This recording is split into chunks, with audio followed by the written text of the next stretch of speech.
Arrow. There you go. There we right. are. All How right. about that? So here we are. Yes. Would you like to introduce? No, I think you should introduce. All right. them. So we're here on Good Crack. This is I think number 11 of our series, and we're really pleased to have somebody whose work we've been following for at least a decade, Alan Green. Wow, that long?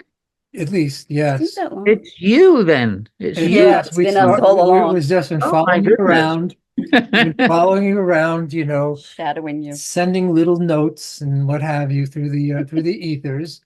Mm. So what Alan is now in Stratford and Stratford-Upon-Avon. Stratford-Upon-the-Avon, Yeah. and he has been uncoding, decoding, and recoding Shakespeare for almost 2 decades now, I believe. It's And it's coming up on that. Literally in about one more month's time, it will be 20 years since I started this. Good for which is you, Alan. astounding. And it's not like, you've been twiddling your thumbs. You've been digging into this code and getting deeper and deeper and deeper. I think last year there was a Gaia TV series called Decoding Shakespeare. Is that it? That's right. Yeah, that's Right. out now. Yeah, you can see it by just going to my website at tobeornotttobe.org, and there's a little red button. You click on that button, it will take you to the Gaia series, 7 episodes, which I think you can still sort of binge watch, and then We did. We did. yeah. Yeah. Wow. We re-upped for Gaia. We had been unsubscribed for a while, but we re-upped just to watch this. And it was, yeah, you can binge watch, but of course, depending on your ability to hold information Right. in your cranium, it's there's just so much there. You try to cram that 20 years into those Yeah. 7 episodes, but of course the advantage is, of course, you can take them at your pace. Yeah. Yeah. And And there's nowhere near the 20 years in that, of course. That is just basically scratching the surface. I don't mean to overwhelm anybody with that, but there's probably no way that I'll ever get all 20 years of discoveries out publicly. I hope I manage it before I finally shuffle off this mortal coil, but you never know, and don't. Good. But I'd like to but make a yeah, but what's on suggestion. the show is a synopsis of it. Yeah. Sorry, Chris, go ahead. It's all right. I think I'd like to make a suggestion to the viewers that you might want to take the time while we're getting to know one another to go and get a writing tablet and a pen, because you may want to take some notes, because this is going to be, if you're not familiar with Shakespeare's work, and a lot of people are not and are put off by the complexity of the language, so they think this might not be for them. But this is not just about Shakespeare. This is about an amazing cryptography and an amazing political court intrigue. So if you're interested in that, if you're interested in sacred geometry, it goes very deep into that, and very deep connections to planetary knowledge.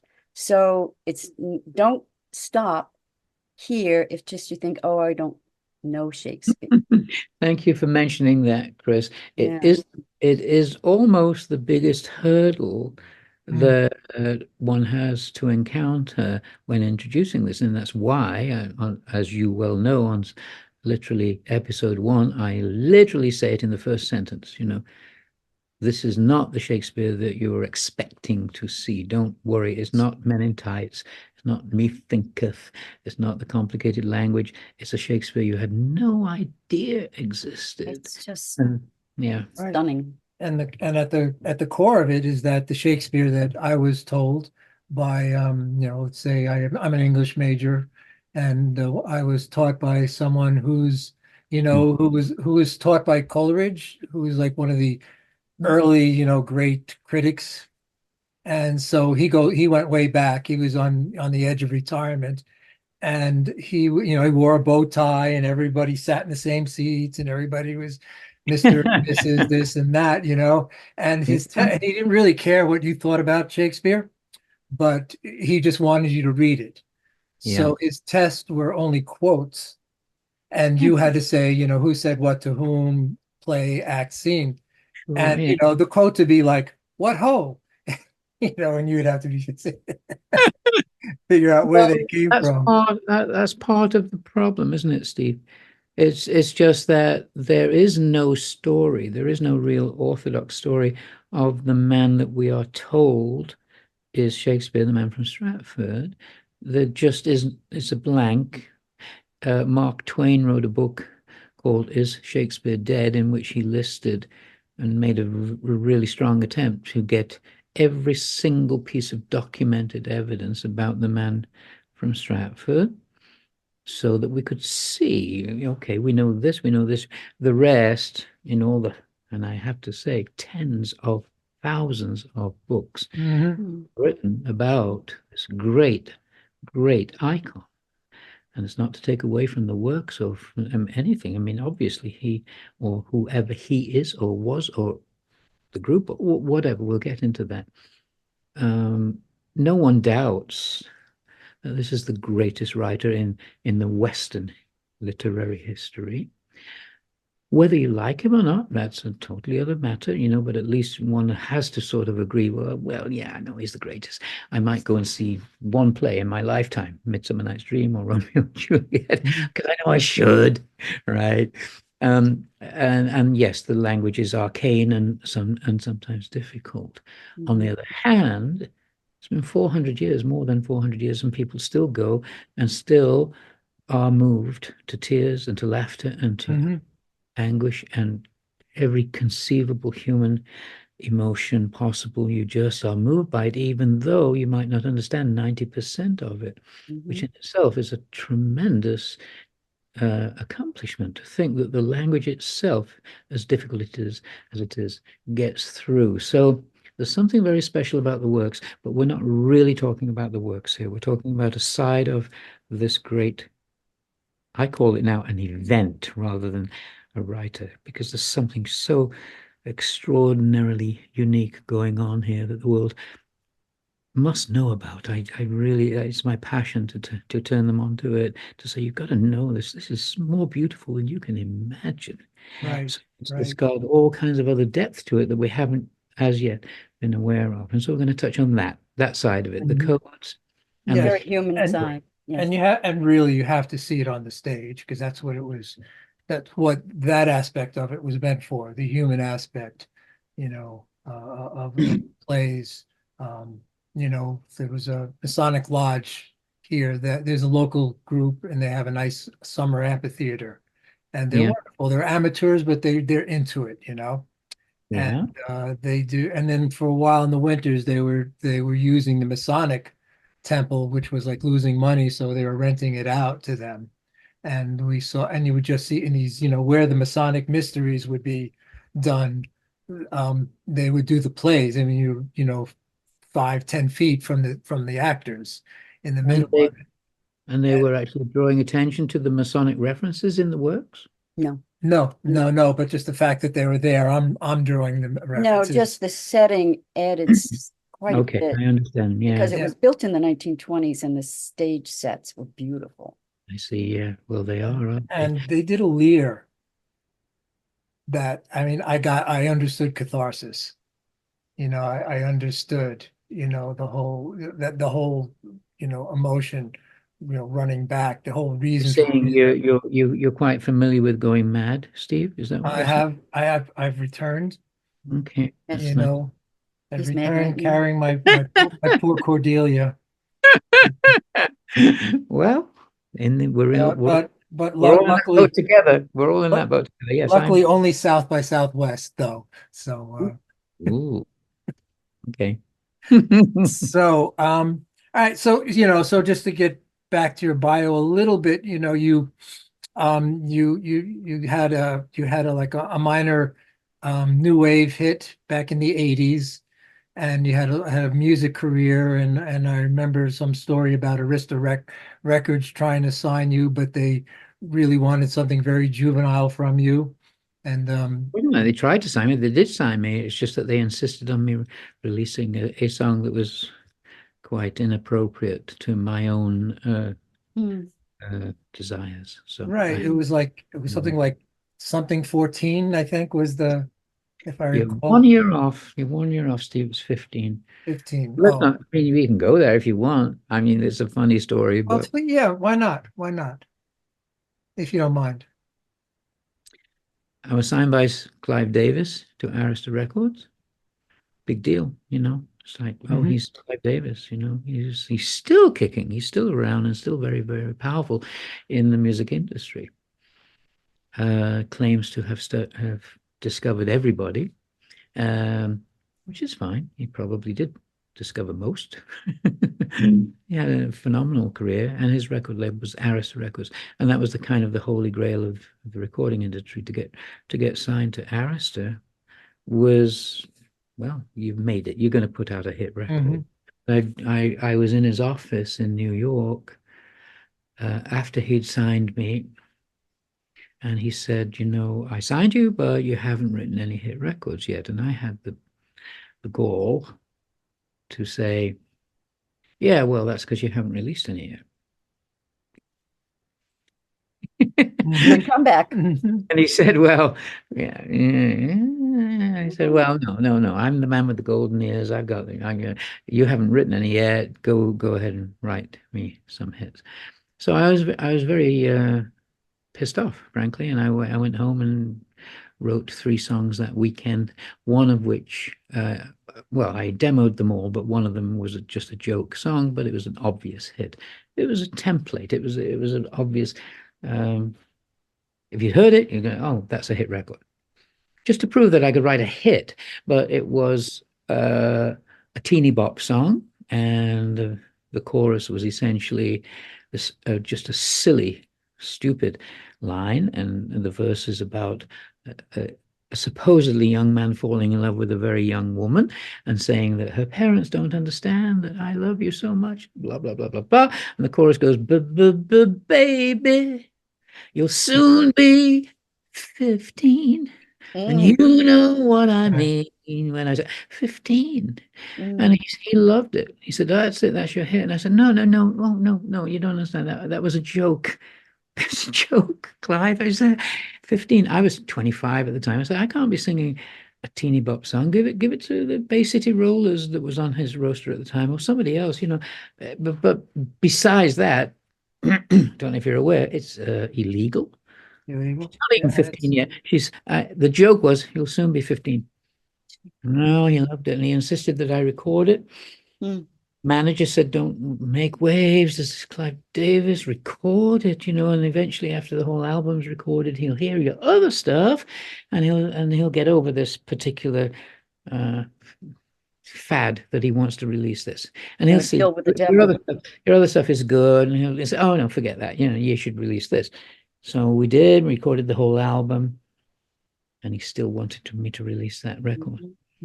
And I said, I can't. It's just a joke. And so he dropped me from the label. So, yeah. So you have a number of things recorded that's unreleased out there.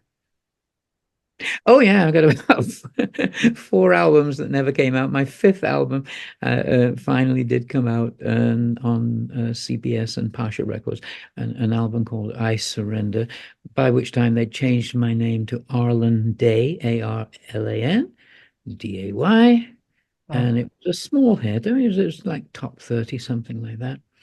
But the divine had other plans for me. I mean, essentially, I wanted that fame. I wanted a hit record. I was growing up in that era of the Beatles, you know, the Beatles, and so, oh, I want to be like that. But I'm well aware now, and have been for many, many years, if I had if they'd gone one step further and put out another record that had been a big hit, and I'd become famous, I would be lost. I'd be dead by now anyway, but I would have been lost to my. Or worse, doing a nostalgia tour. Oh, even worse. Yes, imagine. Wow. Yes. You know. I don't know. I got to admire the Stones. You got to go. You got to say, come on, you're old farts. You're still doing it. My God. Yeah. Though I was more of a Who fan Oh yeah. than the Stones. Yeah, I was never a Stones fan. I was a Beatles fan. And when I you were like in Stones. when you were in school in the 60s, you had to be one or the other. It was like being in gangs. We used to walk on opposite sides of the streets to Really? school. Beatles fans on one side, Stones fans on the other, both going like this to each other. Yeah. And that was, oh, that was Manchester. Is that where you grew up? Cool, yeah. Okay. Seriously, it was, but it's just fun. You have to have somebody to hate, right? Yeah. Well, that was kind of like where I grew up in Queens, New York. It was Yankees fans on one side of the street and Mets Yeah, fans on the other that's the side of whole the thing. street. That's You it. know, it's Competition. Moving right along. Chris wants me to move along because Yeah, we can good. spruce for a while. All right, so then and then you end up also being Mickey Jones's music director. Not Mickey, No, Davy Jones of the Monkees. you're thinking Mickey Dolenz was Mickey the other Dolenz was the other drummer. guy. Yeah, that's Yeah. at the far end of my memory back then. He's the only one that's still alive now, Mickey Dolenz. Really? But I was David Jones's best friend and musical director for 12 years. Yeah. Yeah, yeah. Well, it sounded, and then the stories you tell it is that a friend of yours was doing a play in LA, where someone like does like a Sherlock Holmes kind of thing where he's looking for the true author of Shakespeare, as if Sherlock Holmes is sifting through the evidence, something like that. And then, you go just because you're a friend and it's a one-man show, and you just get smitten with the topic, right? And it just, something that you weren't really interested in at all going into the play, right? Is that kind of how it went? And then all of a sudden, this whole idea of who is Shakespeare kind of clicks in. You just told my story perfectly. Okay. See, that's it. Well, I'm Yeah. telling you it as you told it. So, No, yeah, that was essentially it. A friend invited me to come to his one-man show in Beverly Hills, and he said, I'm doing this show. Will you come and support me? And like you do for a friend, I said, sure, yeah. What's it about? He said it was about Shakespeare. I was not the least bit interested in Shakespeare at the time. I was 55 then, and it had been shielded from me my whole life. I just had no interest, more than no interest. There were certain aspects of any connection to Shakespeare that had ever come up was always a bad experience for me. And so when he said that, I said, well, I'll come along, but I didn't really want to go. But I had been praying quite fervently to God to either show me what I'm here to do, or take me. I was quite serious about it. I'd done what I wanted to do in the music business. My daughter was off and running, doing fine, and I just didn't like it here. And I was saying, I have a feeling there's something, but I don't know what it is. And just show me. And if you show me, then I'll be happy to stick around and do it. And I was shown, and it was the Shakespeare mystery. It wasn't about codes then. The guy who was doing the show did not know about codes. He was just telling the basics, which are, if I can summarize, they are very, very simple. We have, in school, we're taught that he's the most famous poet, playwright in the Western world, one of the most prolific writers ever. But we were never told that the greatest writer in history never wrote a letter to anyone. Not so much as a note has ever been found. It doesn't make sense, all right? We all have heard he wrote best-selling epic poems, over 150 sonnets, dozens of the most famous plays in the world, including Hamlet and Midsummer Night's Dream, Macbeth, Romeo and Juliet. But we were never told that not a single original manuscript has ever been found. Not a play, not a poem, a page, a line, a word exists in his own hand.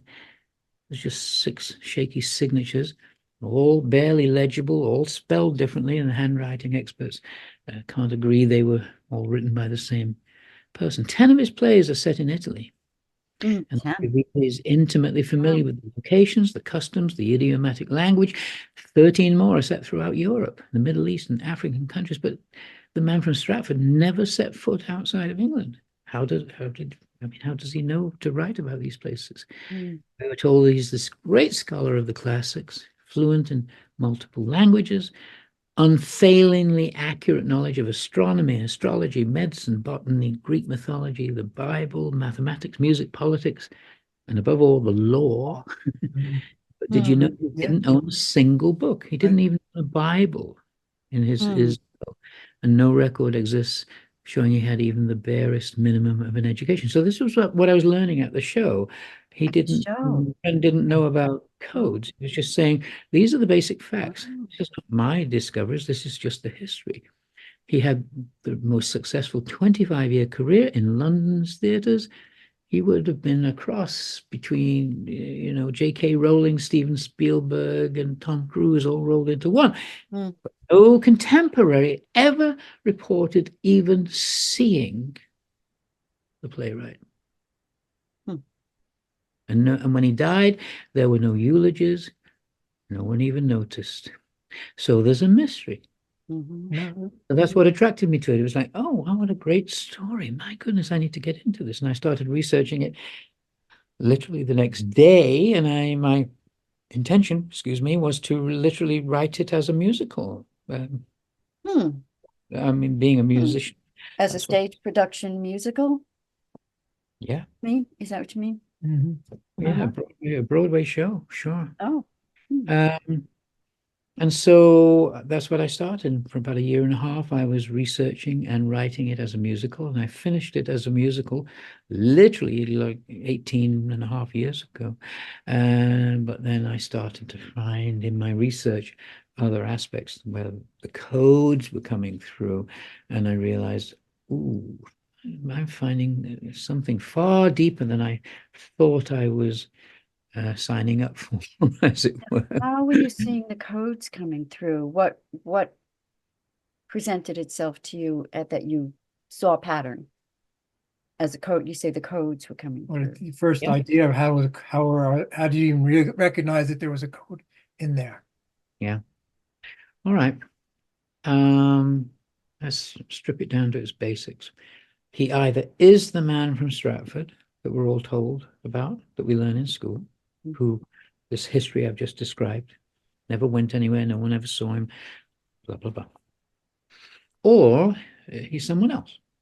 I mean, it's that, right? Right. If someone else, one of the leading candidates for that has been Francis Bacon in years past, and then for the last 100 years, the focus has been on Edward DeVere, the 17th Earl of Oxford. So let's just look at those two people because there are some uncanny connections between the two. The man from Stratford, and let's call him Shakespeare because his name was spelled that way. Mhm. The church records say he was baptized on April 26. That's 426. Let's look at DeVere. History tells us he died on June 24th, 624. The Mhm. exact opposite. He Okay. was the Lord Great Chamberlain, a notorious public figure, and yet just like the silence around Shakespeare's life when he died, no one wrote a word about it. Same thing for Edward DeVere. When he died, no one wrote a thing, and yet he was famous and really well known as the leading nobleman in the land and the Lord Great Chamberlain, etc. So there's two mysteries there. No one said a word when either of these two people passed away, when there should have been an outpourings of grief, eulogies written about them. So enter a wonderful character named John Dee, Hmm. in astrology, math, cryptographer, spy for the Queen. His code number is well known. It's 007. Yeah. Ian Fleming based James Bond on him. He's a wizard. He's the original Dumbledore, if you wish, or Merlin. He was a very pious man. He fasted and prayed, Hmm. and he did a lot of stuff that was very unpopular with the He's a church. priest too, right? No, he wasn't a He, priest, he was never ordained. Somehow I thought he was ordained. Right. Maybe he but was about to be, or anyway, go ahead. Sorry. not really. But he was communing with angels. Right. Because his passion was to try to end the the the warring factions of Protestants and Catholics, and even the Jews and the Muslims. And Hmm. He was literally trying to bring about a reformation of all religions and say they're all one. It's all the same thing, one God. And so he was very pious, and his attempts to do that led him eventually, because he had studied the works on him show that he literally studied 18 hours a day. He left no time for sleep or anything other than just a basic meal. And by the time he was 21, he went to Europe and was lecturing on Euclid's Elements, and he was like a rock star. The performances that he gave about talking about mathematics and geometry were filled to overflowing. People were queuing around the block to see him, and he was offered all kinds of situations in Europe to be the advisor in royal courts, etc. But he was always loyal to England. He would always come back and serve Her Majesty, Queen Elizabeth. So anyway, enter him. He's communing with angels. That means he's doing this behind the scenes with what we would call today a medium, but in those days was called a scryer. John Dee himself was not clairvoyant. He couldn't see these other beings, the angelic beings. He needed someone who was clairvoyant, and that person was Edward Kelly, his scribe. So Kelly could see them, acted as the intermediary. The angels would tell him to write down certain letters, and he would then pass that on to John Dee. So what happened was in 1584, on June 24th, 624, a document was channeled to John Dee, later known as the Enochian Tables. It wasn't called that at the time, but it's since assumed that name. And it contains 624 squares with characters in each square. So it's delivered on June 24th, 624. It's got 624 squares in it. Okay, and we've already shown you that, DeVere dies on 624, and Shakespeare is baptized on 426. Now, I'm looking in Holy Trinity Church 13, 14 years ago, where Shakespeare is buried, here in Stratford, where I am now. And there's a monument, and there's a gravestone. And they both make no sense. The text on them is obviously cryptic. And there's a third place where we see cryptic text is Shakespeare's Sonnets, the dedication. Now, I won't go into what they say. You can look at it on my website, but that would take too much time. It's just, take my word for it, it's nonsense. It doesn't make any sense. It's obviously cryptic. It's hiding some kind of a code. Right, different spellings of words and ligatures and things like that. Correct. So speaking of ligatures, in the monument, there's a group of symbols, letters ligatured together. That means two letters that are seemingly should be separate letters, but they're hooked together. It's called a ligature in printing. And they are an esoteric symbol called the triple tau. It's a secret Freemasonic coded symbol for the name of God.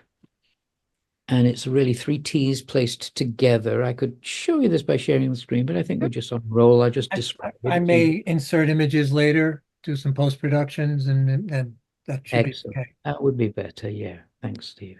But it's essentially a T this way and a T that way and a T that way. And so it also looks like a TH. And this is a well-known thing online. You just search, Google it, triple tau. Secret Freemasonic code for the name of God. It simply represents the 3 crosses on Calvary, Christ and 2 thieves. Okay, that makes sense. Okay. So these symbols that are on the monument are arranged in a pattern that goes 4 in a group and 2 and 6, or Hebraic fashion backwards 6, 2, 4. So we're back on track with these specific numbers again. Now, the sonnet's dedication, the words are arranged as 3 inverted triangles, and they are 6 lines and 2 lines and 4 lines. So you have the same pattern again, 6 and 2 and 4. The Freemasons were supposedly formed in 1717. If you look up their history, on what day were they supposedly formed? June 24th, 624. Oh, okay. Why? Because 624, June 24th, was the feast day of John the Baptist, who's the patron saint of Freemason. Oh, okay. So you begin to see there's a pattern that just repeats itself over and over again, and I could go into, a ton of other references to these six fours, but you're getting the picture, right? So Yeah, there's a sure. cryptographic code. So I had the intuition that, okay, I was in the church, I think first time 14 years ago, and I'm looking at the gravestone. And I noticed that on the actual gravestone, there's a colon at the end of a line, and the rubbing that you buy in a tourist shop. I bought a rubbing of it that says what's on the gravestone: "Good friend, for Jesus' sake, for bed, dig the dust, blah blah blah." It's a terrible. It's known as the worst epitaph for the greatest writer ever. It's just silly. It's obviously cryptic. And not only does it have a triple tau right down the middle of it that you can see in broad daylight, it's right there, it's not even encoded, but it has THs ligatured together in it as well.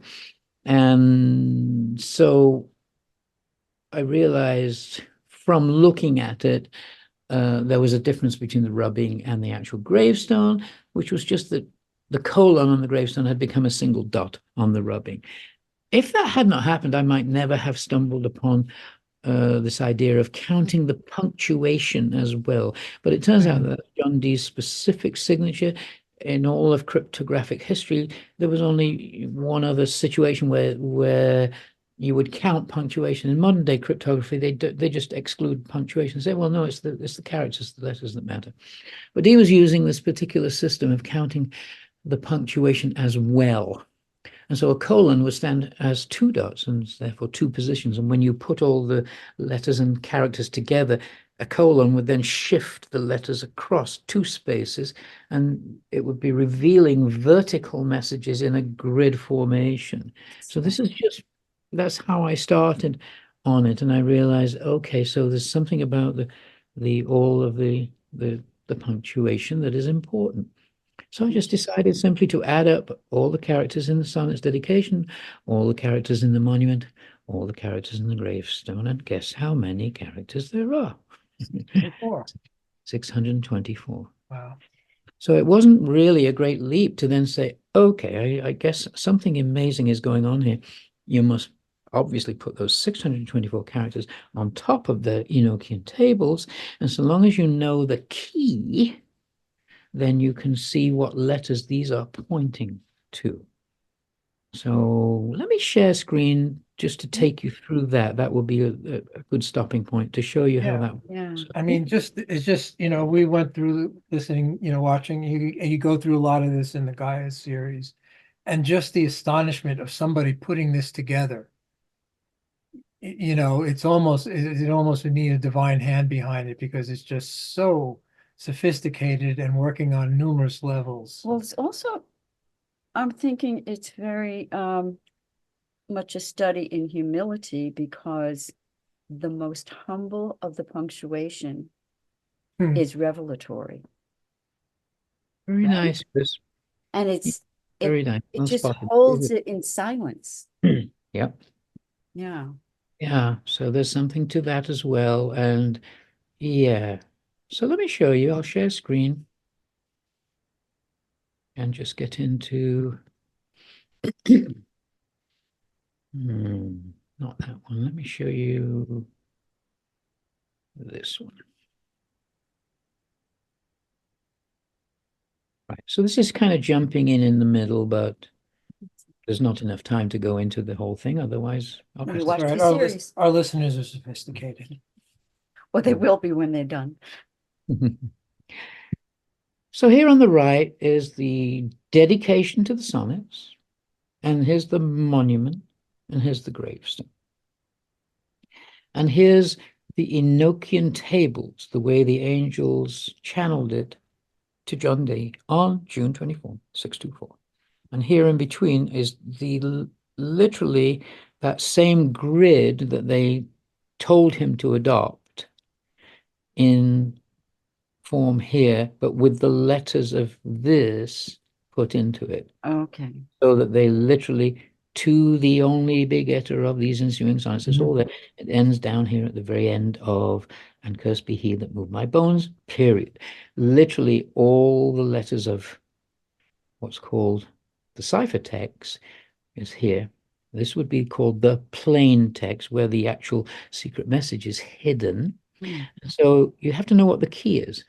So the key, it turns out, again, this is not a great stretch of the imagination, but the name of the person to whom the sonnets were supposedly, by whom sonnets were supposedly published, is Thomas Thorpe.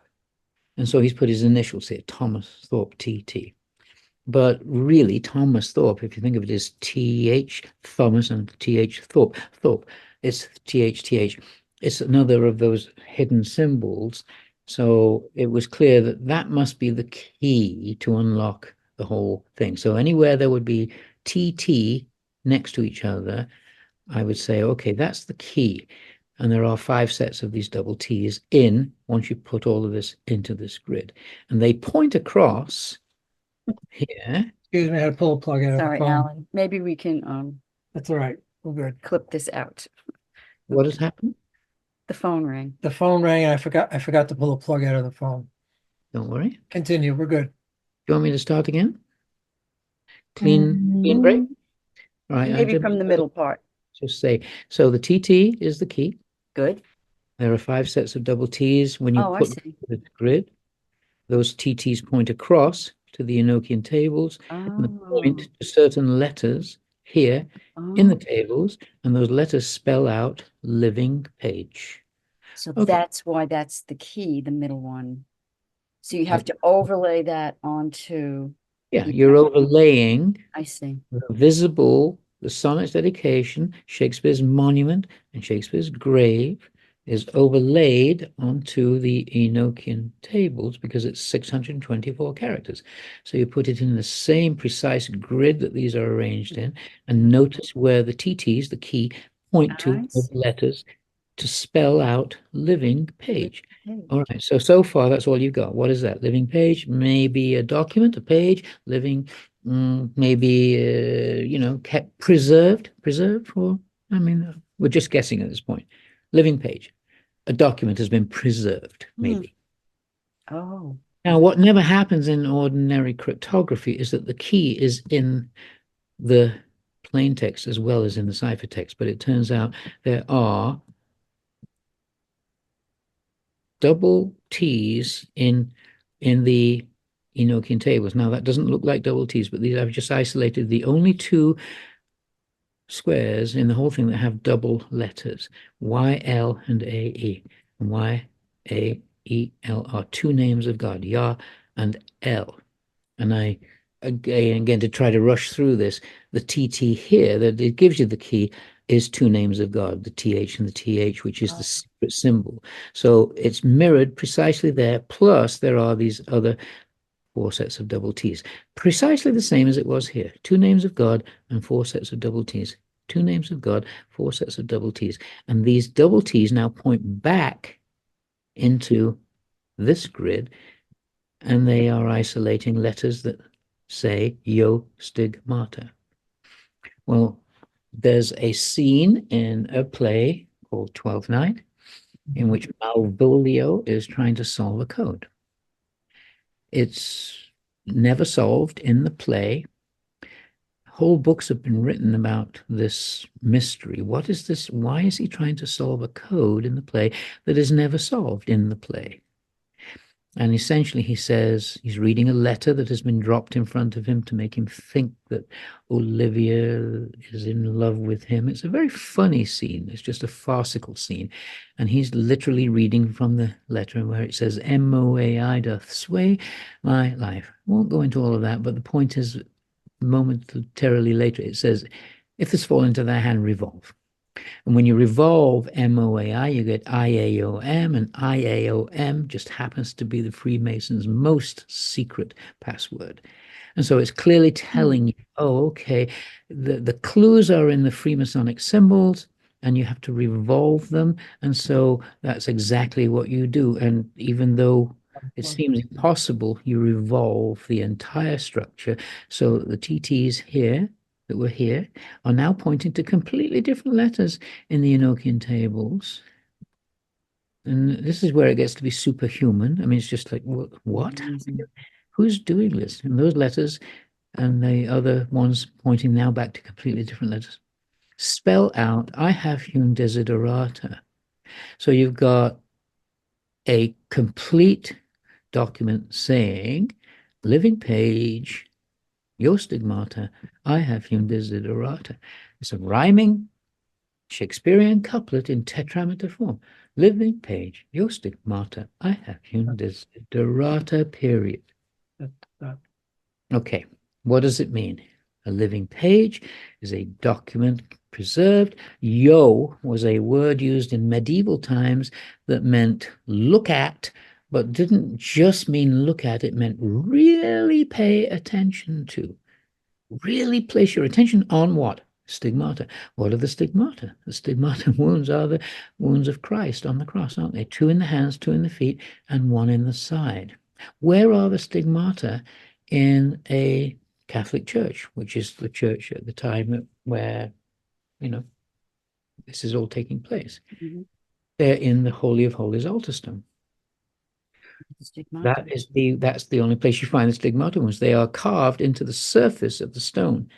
So Oh. 2 in each corner, 2 in the back corners, 2 in the front corners, and 1 in the middle, representing the stigmata wounds of Christ. Oh. Okay, next line. I have hewn. Hewn is a word we hardly use today, but it means cut into stone. Mhm. Oh, so the same stone where the stigmata are, desiderata is Latin for my desires, what I want you to know. There's a living document, a document kept preserved. Look under the stigmata wounds where I have cut into stone what I want you to know. Brilliant. So it is unequivocally saying it's in the altar stone. The secret to this whole mystery is inside the altar stone. Now, as if that's not enough, this just ends up sounding impossible. I will rush through it because, again, it's too much. You can see it on my website, and you can see it in plenty of places on my barcode series online on YouTube, if you want to just look at it in detail. But John Dee's specialty is working with these specific names of God that I just showed you, a THTH, or the Yah and L, and he loves to invert them and turn them around through certain angles of 90 degrees. Again, you got to take my word for this in this, because I'm just hurrying through it. It's actually helpful that you're doing that, Alan, because now, we read your book, we've watched the series, and I just get, by the end, my brain is just like a puddle. But to have you go through this brief, very in brevity, is very helpful to me, because it's like a yoga sutra. It's encapsulated, and then it's like a packed thought form that you unpack. But at least I can understand the overarching trajectory that you're on. Good. Well, that's helpful. And it takes obviously it's a lot, and I understand you can't really expect people to put a lot of time into committing to really studying it as deeply as I have. And so my job is really to try to contract it into something that you can easily understand in a short. That's very helpful. So taking these exact same letters, as if it just is, it's not even possible, but it is. This is what he does. Mm-hmm. Takes the same letters that literally out of the first 2 lines make a sentence that is missing 1 letter, and that letter that is missing is the N of living, but the N of living is precisely like an Aleph in the Hebrew alphabet. And so he does this in other codes, so it's not just me cherry picking it. He does it all over the place. He loves the idea that the Aleph, this symbol, the first letter of the Hebrew alphabet, looks like a letter N. Mm-hmm. And if you turn it on its side, it becomes a Z or a Z, the last Roman letter. So the first Hebrew letter becomes the last Roman letter. Again, the first should be last, the last should be first. It's part of the encoding. It really refers to the Alpha Omega that Christ talks about. I am the Alpha, I am the Omega. Although he was Jewish, so he would have said, I am the Aleph, I am the Tav. But turned on its side, it becomes the letter Z, which gives you gag my vigil, apostatize. Apostatize is precisely denying your faith, and gag my vigil is saying that he is known to be a recusant Catholic, the man from Stratford. His father was a recusant Catholic. His daughter Susanna is a recusant Catholic. And the man from Stratford himself bought basically the Blackfriars Lodge underneath some of the playhouses, tunnels. It was a known recusant Catholic hideout. What does that mean? In those days, if you were a Catholic, right, in Henry VIII's time, we were all Catholic. Then come 1535, there's a Reformation. Henry wants to marry Anne Boleyn. Pope won't let him. Have a divorce. Okay, he says, well, screw it then. We're not Catholic anymore. We're going to be Protestants.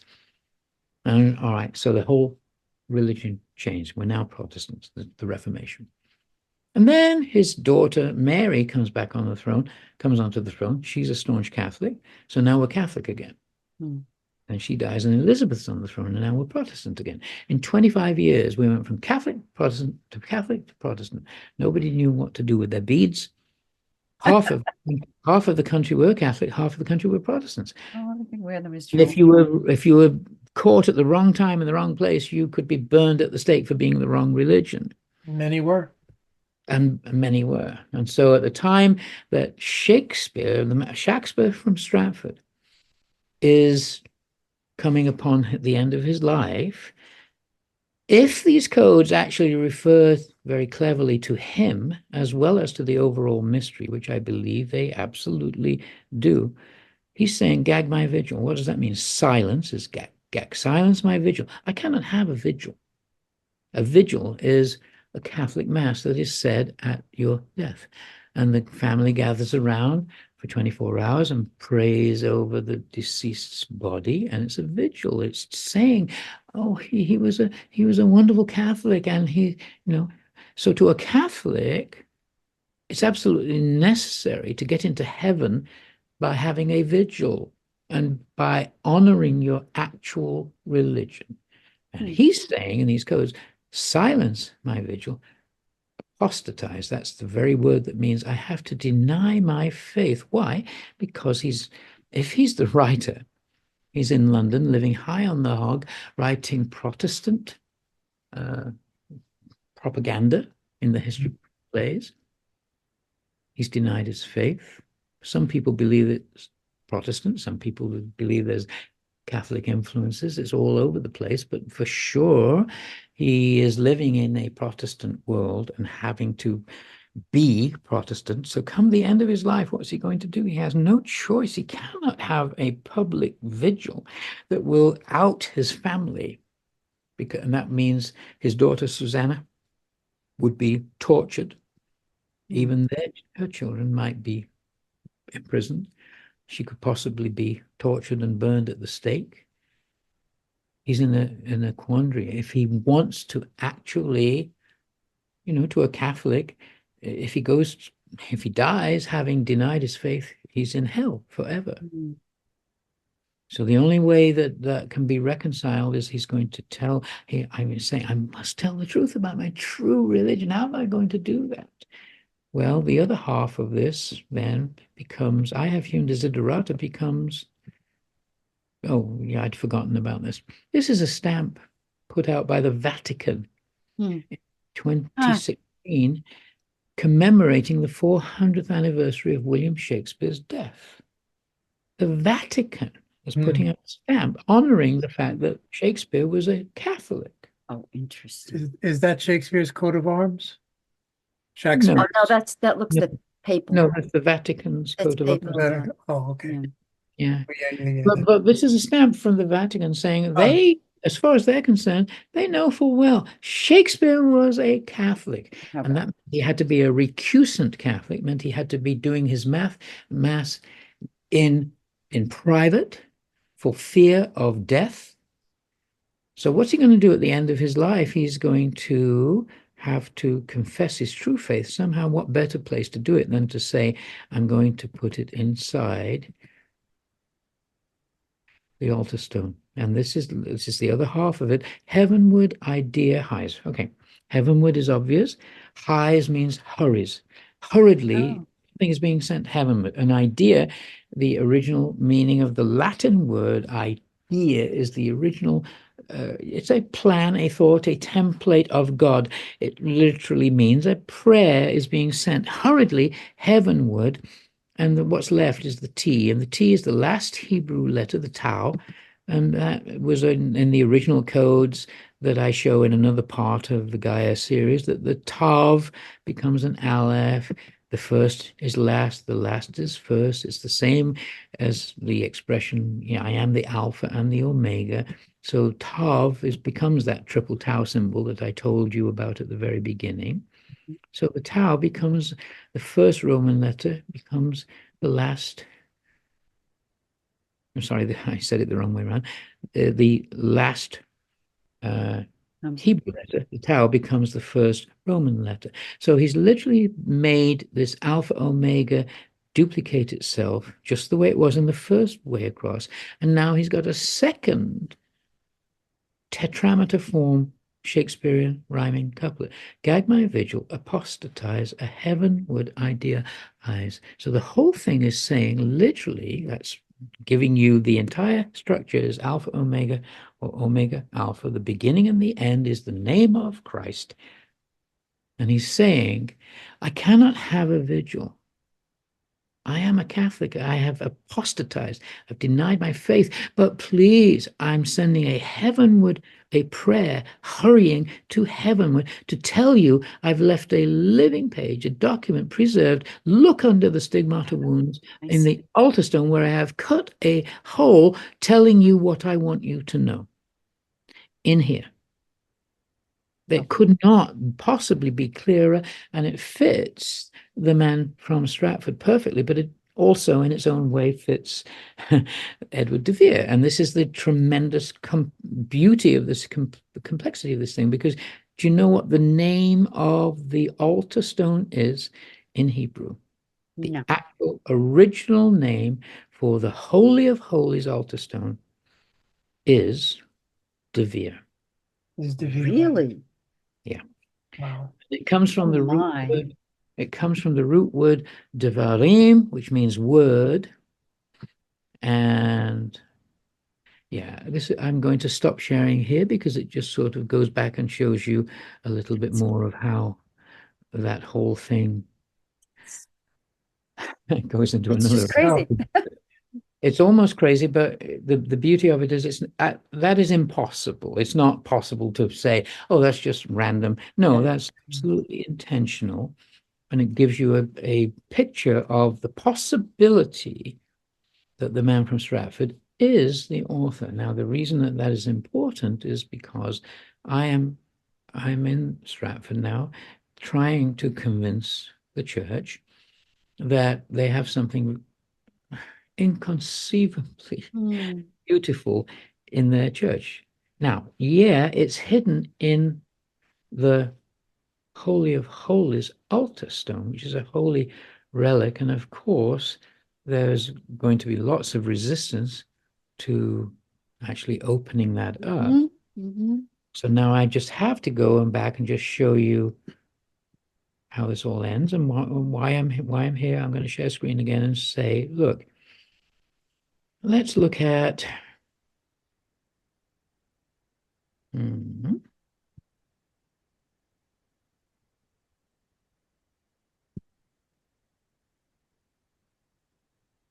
past all that.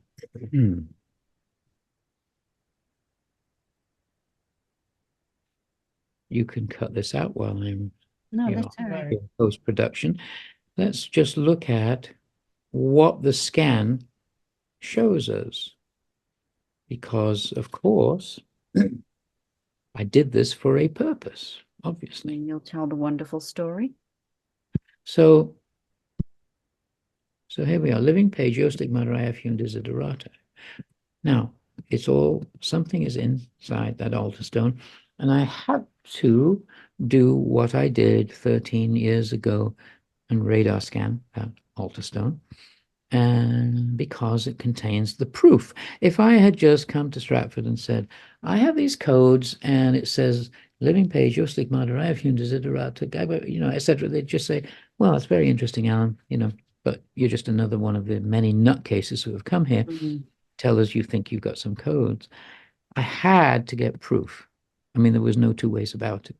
This is the proof. The actual place in Solomon's temple where the Ark of the Covenant was kept is called the Holy of Holies. That's the name of the actual, that's what the stone in a Catholic church represents. It represents the Holy of Holies, wherein is kept the Ark of the Covenant. In other words, the divine is living in there. That's their belief. I'm not making fun of their religion. I'm just saying it's just part and parcel of the whole thing. You go in through the sun and moon pillars, you enter through here, you come all the way to the Holy of Holies, and the name of that Holy of Holies, where that is kept, is, as I just said to you, the DeVere.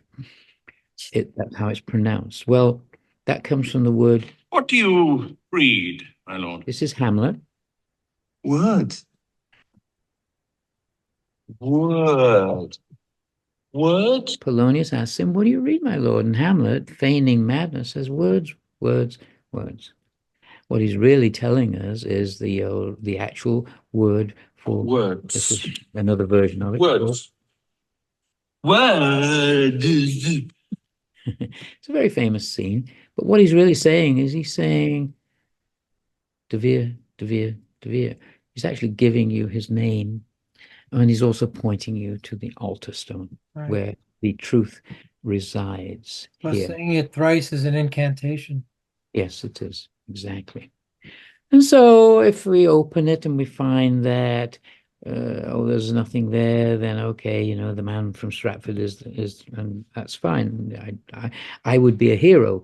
The whole town and London would all celebrate. Yay! Yeah, the original story is intact. Great.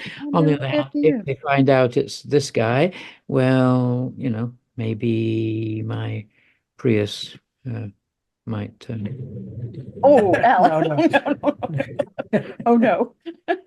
So I had to be, I'm literally saying I want to show Tesla. I'm gonna go past all this. Literally, I want to show you what we end up by seeing in the altar stone. If you want to see that whole thing, watch it on my website. But here's the altar stone, and all Catholic altar stones have to have what's called a saint's cavity. It's about the size of a small child's shoebox, and it contains whatever Rome has sent over that they say is a saint, and inside it's got maybe slivers of bone, a piece of the saint's writing, a piece of their clothing. And it is put into the huge Mensa stone. In this case, this Mensa stone, the stone of the Holy of Holies, is 9 foot long, 3 foot wide, 2 foot deep, 3 tons of solid marble, except for this little space where this is placed when it is first consecrated, which was back in 1210 AD. At the same time, then they would have consecrated by putting the stigmata wounds on each corner and one in the middle. When I scanned it, instead of being that size or that size or that size, it's this size. And you can see in the Gaia series, I show an actual replica of it. It's 250 times the size it's supposed to be. And you can actually see in these 2 different analyses of the scan, lots of levels of things inside that should not be there, obviously. And so on my website, there's this whole thing, to be or not to be.org. You can go and say, to be or not to be open, please vote. I'm sorry. This is a much longer presentation than I normally. I'm going to cut out that part. You just vote here. Yes, I want to know what Shakespeare left for posterity. Or no, I'm not interested. Let's leave it another 400 years. And so that's my way of doing an outreach to the community, because of course, we need to find out what's in that altar stone. Now, I totally understand the resistance of the church. You know, it's a holy relic, but I'm not suggesting we smash it open with a sledgehammer. I'm saying let's get a more accurate radar scan. I had to use a very small handheld one when I did it. And I had to do it under very covert circumstances, of course, which again you can find out about on the website. That's a very great, much worth it's a seeing great the story. And yeah, so your story about that, and check it out. Well, so I think there's two things I want to throw in there. One is that it seems to me that you're leaving open for the Stratford, whatever, tourist industry, the possibility that the person from Stratford's plays are actually in there, right? So that even though really everything you've been doing has been pointing to DeVere. From their point of view. Well, there's two. Yeah, you touched on it, but you're suggesting that I'm saying maybe the actual plays are in there.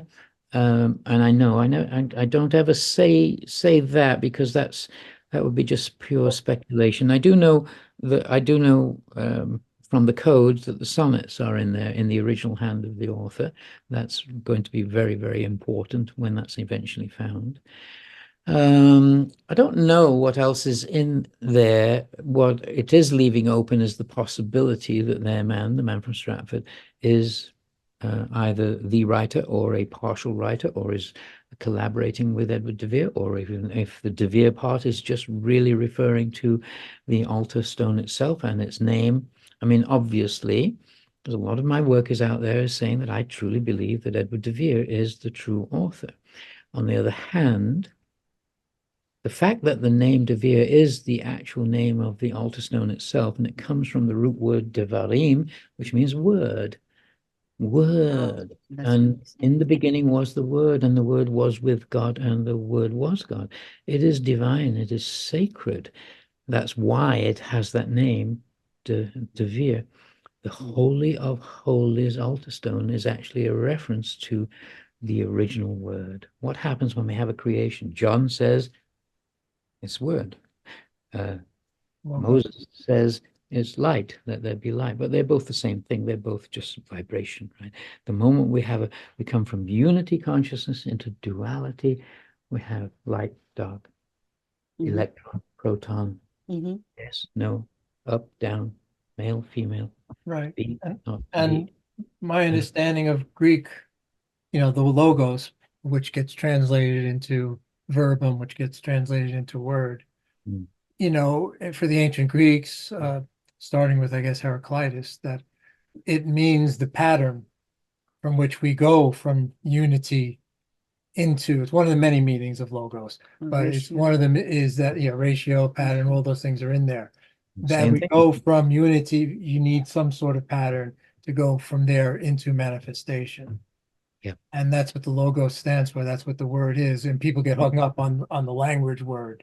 Yeah, same original meaning as idea. It's the same thing, a pattern, a thought of God's.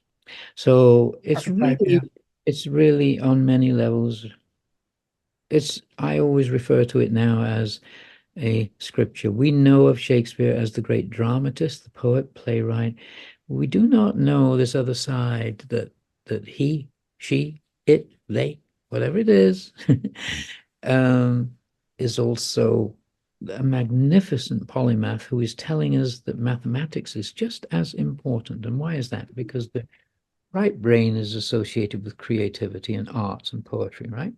The left brain is considered associated with, it's an oversimplification, but in general, that's the mathematics scientific side, right? What they were interested in those days with was, well, John Dee certainly, and Bacon as well, alchemy. The balancing of both sides. And of course, they're both equally important. You cannot have alchemical wedding. down at the bottom level of everything in existence, at the quantum mechanics level. It's all spinning electrons, subatomic particles. It's all math. right down there. And yet up at this level, it's a rose. It's a rose, Yeah, it's a rose. right. It's That's great. nature, it's a you, it's me, it's a Right. hair. It's Mm. it looks like we're all different, and we are not. We are all made of the same stuff that dreams are made of. Right. Shakespeare is telling us that in the most beautiful way. And he's saying, look at the mathematics as well. Look at balancing both sides, left eye, right eye. In the eye of Horus metaphor, it's the left is the moon and the right eye is the sun that he gets from Isis and Osiris, his father. And they have to be balanced here to the third eye to regain the spiritual consciousness and the ability to defeat Set in that Horus metaphor. And Set really is just Maya, isn't he? He's just illusion. He's just the trick, the magic trick that makes us have a creation where we think we're all different and we're not. We're all really just the one consciousness playing a game, a drama. All of this is what I try to sum up in the Gaia series in 7 episodes. It's hard to put it all into that, but that's a good place to start to try to understand it. Oh, it's great. Yes, It's yes, and that, wonderful. and that comes all out of the Indian traditions. All agree with that. You said Maya, because Maya is more than just the illusion, but it's the power of the illusion. Yeah. And you've got Greek philosophers like Empedocles and Parmenides talking about the same thing. You have, Empedocles, they talk about it as in terms of Aphrodite, the love binds us. It binds us into the world. And Aphrodite is the illusion that we fall in love with, but it's strife that breaks it apart, that allows us to see through the illusion and get to the base of unity. You need strife. So Empedocles' whole thing is the pump of love and strife together, and it's really incredible stuff. That's almost completely lost. People don't really understand, what he was getting at the time. Well put, Steve. That's another wonderful way of looking at it. It's all the same story over and over Yeah. again. It is. Yes, Of course. because that's what Because it that's is. the That's story. that's what life is. That is what life is. It's not an eternally spinning, externally solid world out there, which is the biggest illusion of them all. Yeah. But I had another question about so what would actually be involved in opening the altar? I mean, is it hermetically sealed? Is there a way that someone could have gotten in and stolen the stuff away since you did the radar? Is it an easy thing, or what's involved, do you know? Good question. Yeah, our friend Ivor was bringing that up last night. Ivor Francis. Oh, I know Ivo very well. Yeah. Yes, we spoke with him last night. Yeah. He says hi. Oh, good. Yeah. Glad to hear He's from here. him. He's done wonderful work with musicians hiding these same codes in their work. Mozart. Yeah. Mozart, in of course, the opera of it's basically the Freemasonic opera. Mhm. He's great friend. I haven't seen him in a long time. It's nice to hear. He's a dear man. They just became grandparents yesterday and they're beside themselves. They're so happy. Oh, I bet. Yeah. Wow. Yeah. Well, it's a good question, and the point is this: that altar stone was found in 1889, just inches under the floor of the paving stones, flagstones inside Holy Trinity Church, Mm. and it was found and then put back in place where we see it today as being placed on top of the altar. So the altar and the mensa are two different things. The altar is the construction part that is laid on, and the mensa stone itself is put in place on that. What the word is mensa? Mensa. Yeah. And what does that mean? Mensa stone. Means table, really. Okay. It's just a Greek word, I believe. Yeah, I think it might be Latin. I'm not sure. No, I think it's Latin. Yeah, mensa is the table. But it's just the flatness of the stone that is then consecrated and then is a fit vehicle for saying mass in the Catholic tradition. Now the thing is, the church right now, church is Anglican and is not beholden to Rome, and so they do not go by the same precepts that if that altar stone is in a state of desecration, which it clearly is from a Catholic point of view, it should only have a hole Currently, size, and it's got a hole that size, 250 times the size. that in itself would be a desecration Yeah. And the because it's cutting, not a sacred object to the Catholics. if it has anything in it that has Not a been added, relic. it was originally consecrated, that it's in a state of desecration. It's also in a state of desecration if it has been removed from its original placement, which it was obviously in 1555 during the Reformation. It also is in a state of desecration because two of the stigmata wounds of the 5 that should be on the surface, 2 of them are missing, and there's another one on the side that shouldn't be there. For all kinds of reasons, it's in Oh, a state of interesting. desecration.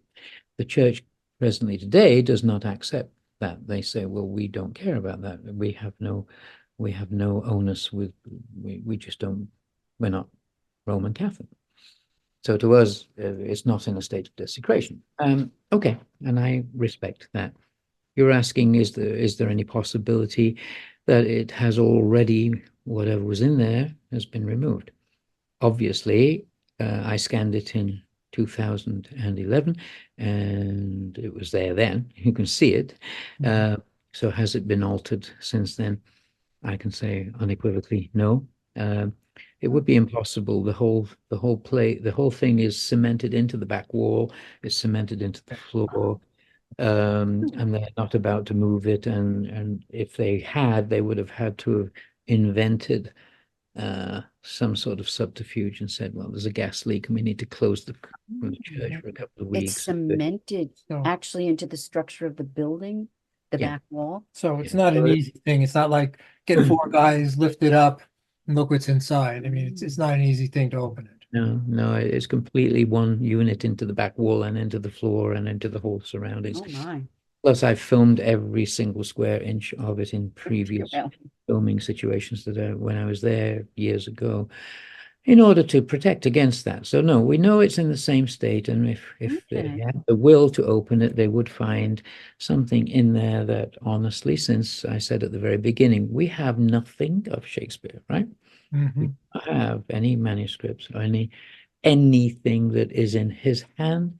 If we had one thing, if we had one page of Hamlet, it would cause a sensation. They could stick it up on a wall in a little museum next to the church, and people would come all over the world, yeah. flock there to see it, and they could charge whatever they wanted tomorrow and tomorrow, tomorrow, until forever. And I've told them that. I've said, so I'm not saying that all the manuscripts are in there because I don't like to speculate, but the point is there's a lot of stuff in there. It's quite possible that some manuscript is in there. The codes do say that the sonnets are in there. I'm absolutely, totally convinced of that. But there are other things in there as well. And whatever it is, it's absolutely invaluable to the church, and it would end their financial woes forever. However, They're kind of short-sighted that way. sorry, what? I find it very short-sighted. You know, if you're worried about your tourist industry, it would, quintuple. It would go up exponentially, yes. And I've brought that argument to them, and at this moment they're not willing to see it from that perspective. So what I'm doing there, that brings us to why am I there right now? Exactly. I'm doing what I'm doing. I am engaged in what I call a prayer vigil. I'm literally in the church for several hours every day, praying as near as I can to that altar stone for 10 weeks, every day for hours. And I'm encouraging all your followers, all any followers, all my followers, all anyone who watches this in whatever format and whatever podcasts I do, etc., to say, look, the power of prayer is invincible. It is so powerful we cannot really truly imagine. It's just a matter of focusing one's attention with deep intention, with deep love for the intent of prayer, to look at this this absolutely sacred relic, this sacred monument that has been put there with the intention that it be looked at. In other words, the codes themselves are a prayer. He's saying, gag my vigil, apostatize. The heavenly idea has, I cannot have a vigil. I've denied my faith. I want you to know what's in there because I've cut a hole in that stone to show you. Please open the altar stone. If you read it from that perspective, that is Shakespeare's last wish. And that's why I wrote and recorded the song that I believe you're going to play, hopefully at the end of this. Do that as an outro, yeah. Because the song explains it all. And if I say so myself, it is really a beautiful. We enjoyed it. Yeah, there's a line in that song that really spoke to me, and it was about God. It was, I'm going to paraphrase, about God seeing the world through our eyes. Sees through all our eyes. Which I don't know. I mean, someone who's done a lot of meditation, and this came through. We were doing what's called incubation, which is the ancient Greek form of meditation. Pythagoras and ancient Greek seers did, and that became an experience that I had, and it actually scared the shit out of me for a bit, of the divine looking through your eyes, and then you realize that. Again, we talked about this unity and the illusion. The fact there is no world out there. There is no world out there, and the divine only experiences through us, through our eyes, sensorium. Sees through all our eyes. Yeah. Well, thank you for catching that. And I hope you can go to the link and you could just hear the record if you want, or if you feel like supporting this cause, you can buy it for whatever you want. You can buy it for $1, you can buy it for whatever you choose to think it's worth for you. All of the proceeds go to the other link that I would hope Steve and Chris would share, which is the Shakespeare Foundation, which I just formed last year. It's a registered nonprofit in Los Angeles, California, but all of your I shouldn't say all. I can't say for sure. Let me say this. If you're American, whatever you donate to it is tax deductible. And I suspect I have to say, for legal purposes, check with your accountant if all of your any donation is tax deductible, because I'm not sure about England. I think it is, but that's, to be accurate, certainly a portion of it would be.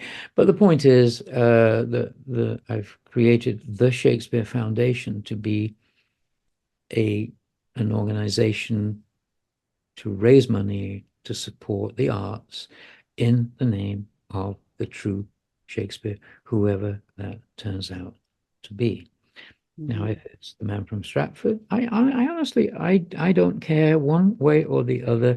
I've been working on this for 20 years. I have my own feelings about who it is, but all I want is the truth. I just want the truth, and the truth is inside that altar stone. And so it's quite simple. Honestly, if you think of it as a metaphor for any other situation, we have nothing of Shakespeare, nothing, right? So if we find anything, it is the equivalent of King Tut's tomb. It's oh my. It is. Well, right? Certainly. Take it on the road and charge whatever they want forever. Put it in perspective with Da Vinci. We already had 19 paintings of Da Vinci and all of his engravings, etc., etc. But 4 years ago, another painting comes on the block and it goes on auction at Christie's. One other painting sells for $500 million. $500,000. One painting. So put it in perspective. If you went to Da Vinci's apartment where we know he passed and said, we scan the wall and we find there's there's a false wall there. There's a space about 18 inches. Should we have a look what's behind that false wall? Maybe there's something more of Da Vinci's in there. And you said, nah, let's not bother. It's probably moldy, Or Beethoven, you find where Beethoven was passed. Down in the cellar, there's a big iron box with a padlock on it. Maybe Beethoven's 10th is in there. Shall we have a look? Nah, let's not bother. I mean, it just defies all logic. Well, then it begs the question of why are they reticent? That's a very big No. why. Well, there is, in their own defense, I would say I understand why they're reticent simply because it's a holy relic. I get that. I get that. But obviously, my intention is to draw Right. attention to this and say, you know what, the world loves Shakespeare, and if you love Shakespeare as much as you profess you do, this whole town of Stratford is based on. Well, it's all based on that man. But basically, the whole town is a Disney World about about Shakespeare. Everything is Shakespeare this, Shakespeare that, and then Romeo and Juliet Cafe, and this, Right. whole livelihood depends on it. We love the man, right? If you love him that much, why don't you answer his last prayer? Mhm. Himself is saying, I really want you to know, I That's want the way to you frame to it. open this altar, because in that way my soul can be free. Because right now I'm in purgatory, right? I Certainly. mean, that's one perspective on it. Yeah. My whole intent is to be a friend of the church. I have already given them, I've raised some money for certain things that they want to do. I intend to continue doing that because I want to be helpful to them.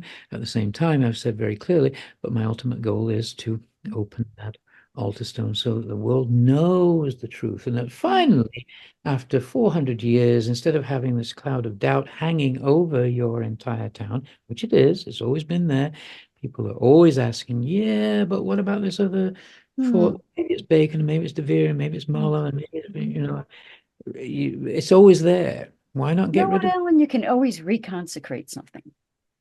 Well, that's the point. You can open it up and reconsecrate it. If the will materials is there, and yeah. actually you can reconsecrate it. So let's say a prayer for will, shall we? Say a prayer for will. Yeah, and I just wanted to ask you, so how's your experience been there? You've been doing this for what, a couple of weeks now, or how you've been treated? Have people come up and ask you, or you're just really sitting there praying and no one interacts with you, or they No, have there's a no lot of clue what you're doing? interaction. Yeah, there's a lot of interaction. Some people are suspicious. Some people are, what are you doing there? Why are you sitting so still for so long? Really? How do People that? say that? Yeah, I mean, Really? they're not. Well, I'm afraid so. Yeah. Odd. For instance, well, again, I don't want to make fun of that their response. I had a word with the vicar yesterday morning about this. Each time, I'm praying there for a long time. Now, I've been doing Kriya Yoga meditation, Yogananda's technique, for 46, 47 years. So I can do long meditations, and I can go into blissful states through meditation. We all can. We all have that ability. It's not something special. You're just saying, well, that's it. That you're getting in touch with the divine essence within yourself, and you can experience that. So when I'm meditating there for a long time, it's a very lovely, very deep experience. I find it a little hard to come out and operate for a while. If you want to remain in that state. So I move very slowly, and I'm often crying my eyes out. So we've had, I go to the Eucharist. I take the Eucharist on Sundays and other services that they have. And the first few times I've done that, the vicar has asked me, "Are you all right? You seem very upset when you were taking the Eucharist." Well, no, I'm not. I'm fine. I'm just crying. They mistake bliss for being upset. Distressed. And it's rather sad because and we had a chat about it yesterday morning. I said, you needn't worry. I mean, a couple of days ago, somebody came out after me because I was walking so slowly, staggering out of the church. I don't mean to sort of sort of suggest that I'm not a saint. Okay, I'm not. I'm not suggesting I'm. But We I'm won't in tell bliss. anybody. I'm in bliss. What can you do? Yeah, You're in bliss. right. It's the divine communion. That's what the whole point is about, right? But somebody came out. Are you okay? Do you need an ambulance? why? Well, that's Why? kind and No, compassionate. it is. It's kind and Yeah. concerning. I just say, Mhm. you know what? I thank you for asking, but no, I'm really, really, really I've fine. never been better, But actually. you're crying. Yeah. Well, it's crying, tears of joy, not tears of sadness. So they Very haven't got used to that. And the vicar actually said, he said, well, we're not used to these outward displays Well, they're of British. emotion. Well, but I said, yeah, maybe I'm British, stiff Mhm, Mhm. lip and all that. Yeah, I'm from mhm, Manchester. mhm. But anyway, so there's a bit of that. It's okay. I'm having a good Cultural. conversation with them about it, and some people are gradually warming to the fact that I'm sincere. I'm not just making a whole.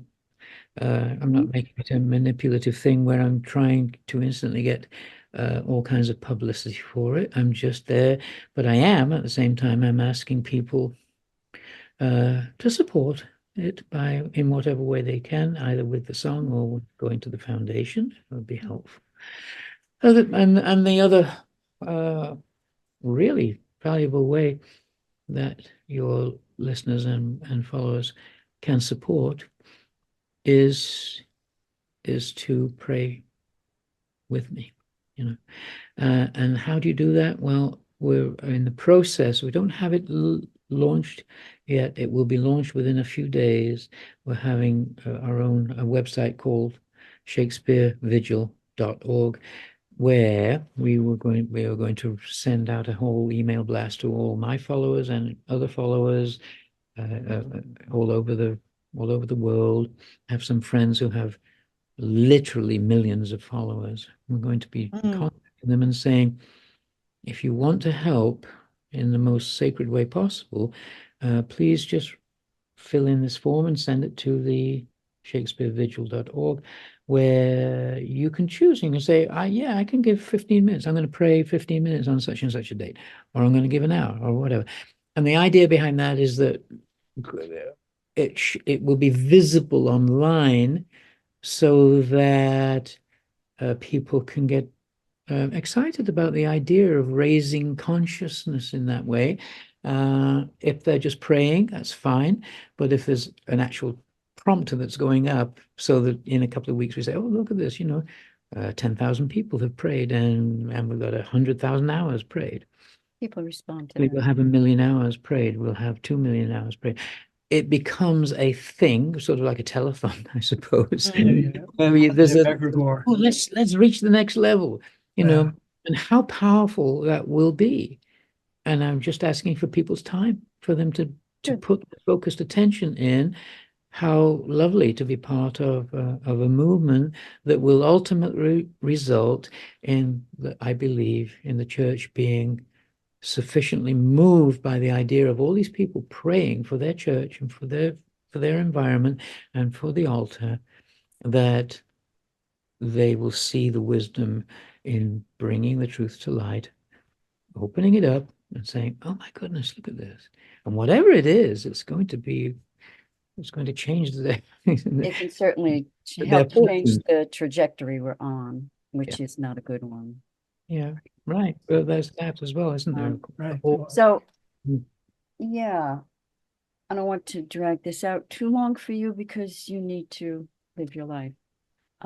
But I had And it's one question about getting late England the time. connection with the Pyramid of Giza, and then also with the geometries on the frontispiece of the sonnets. But maybe that could be embedded somehow at the end, We can put like a links to little that. video, because I think it would be wonderful for people to know about those geometries, connecting Sure. those humble points, those Yeah, punctuations. that is already online. So if you want to just put a link to that or even add it on the end of this, that would Can be we do great. that? Can we like throw Of it course. into the end? Of Okay, course because you can. that visual is really just, It is rather stunning, isn't it? it's Yeah, stunning. yeah. Um, So but real please- quick on the Giza pyramid, what was the connection there?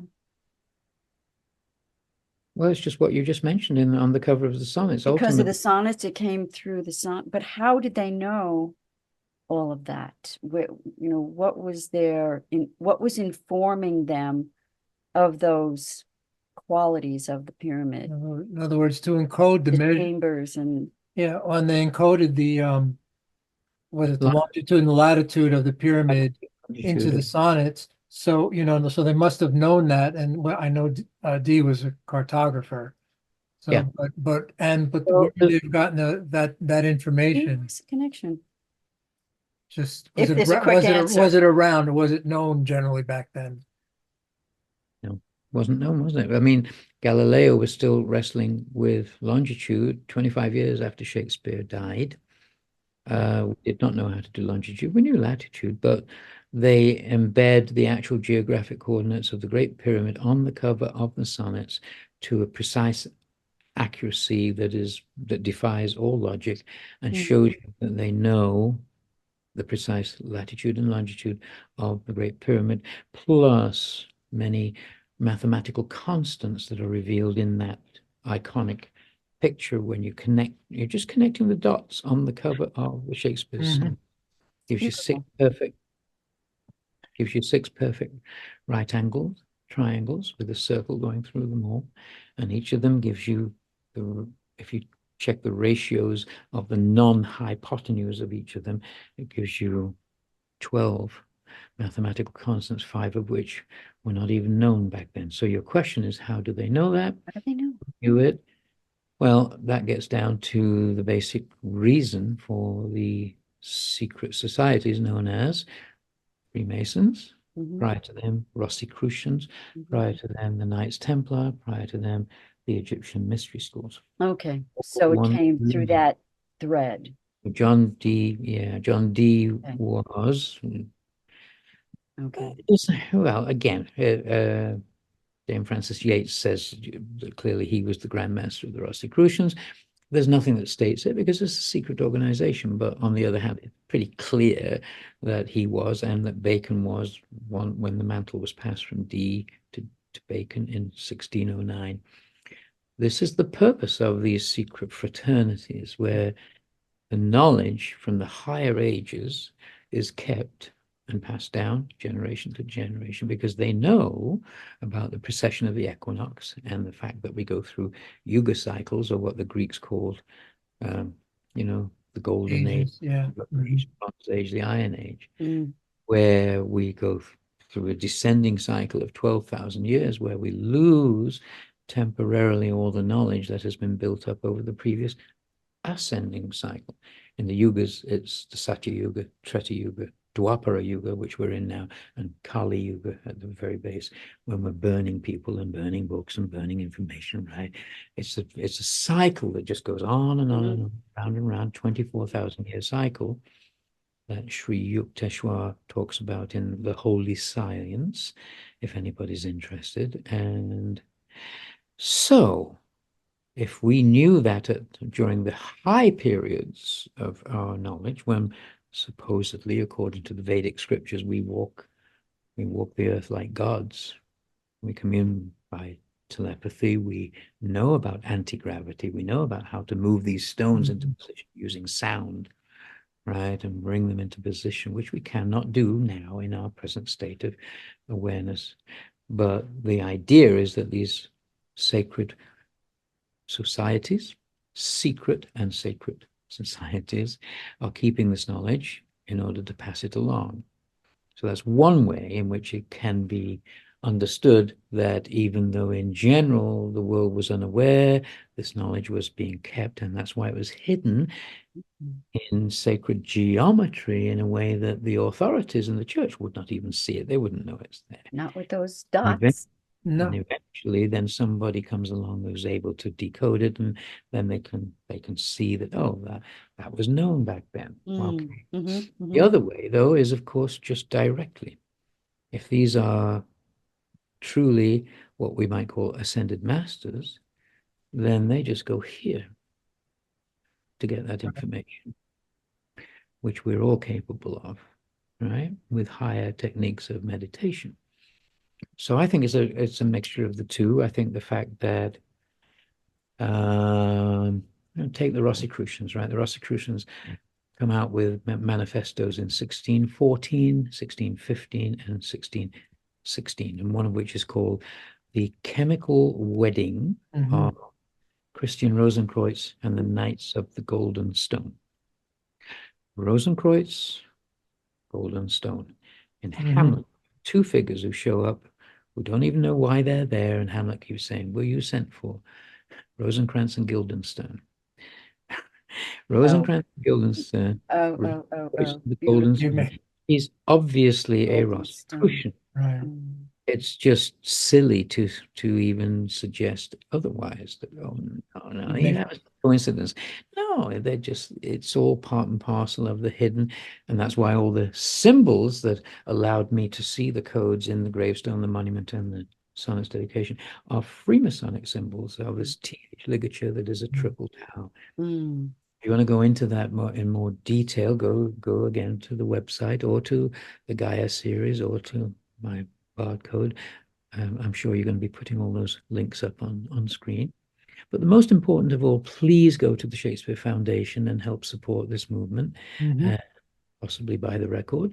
It's produced by my dear longtime friend James Guthrie, he was co-producer on well, we started out talking at the very beginning, the Arista album.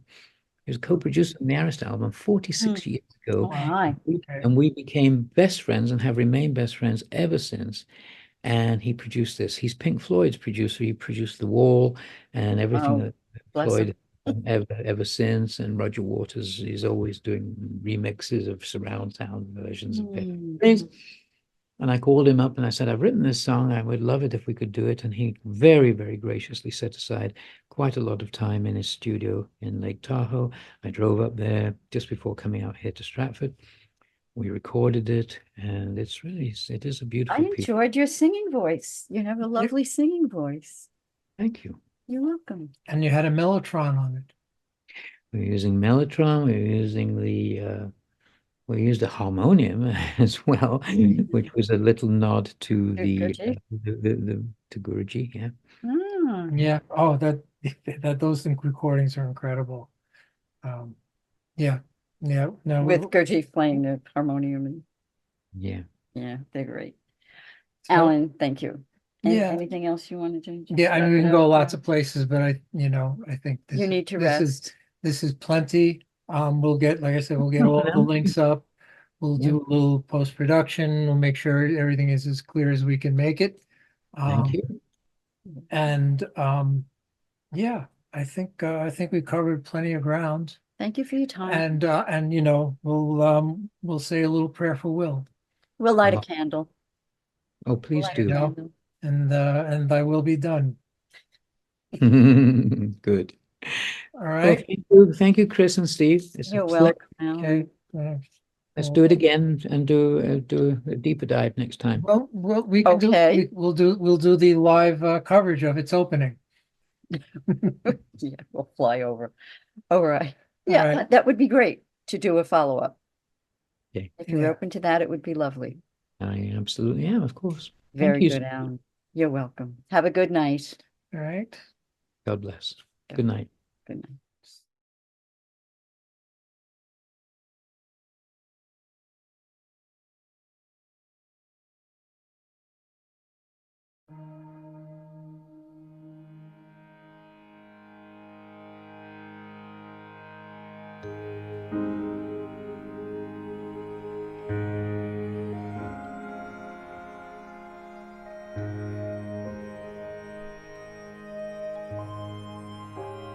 Say a prayer for Will, the man who gave us Juliet, midsummer nights that filled our hearts with dreams we never shall forget. For 1,000 years and 1,000,000 tears of joy and pain and anguish gave us language none had ever heard before or since. A prince or just a man so rare. Say a prayer for Will.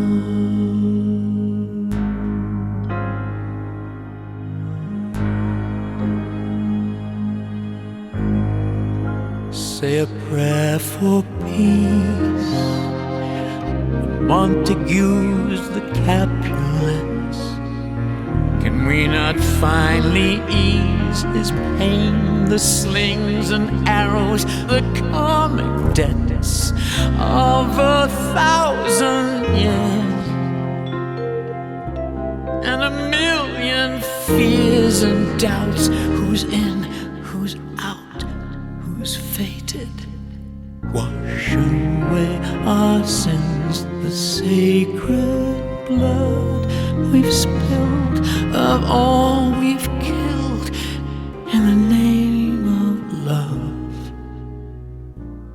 Send a prayer above. If all the world's a stage, we're going through from age to age, the mystery, all our history, the comedies, the tragedies. It has to be to show us it's all one.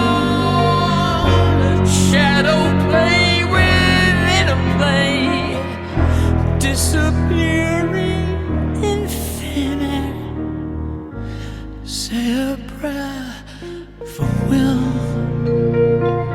He played both parts, the crow, the dove, taught us to be still and know there is a God below as above, who sees through all eyes.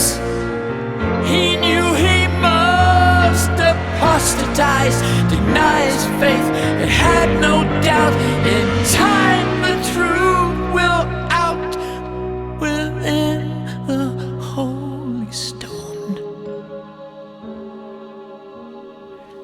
Waiting all alone in silence. Now the rest is up to us to grant his last request and just say a prayer for Will.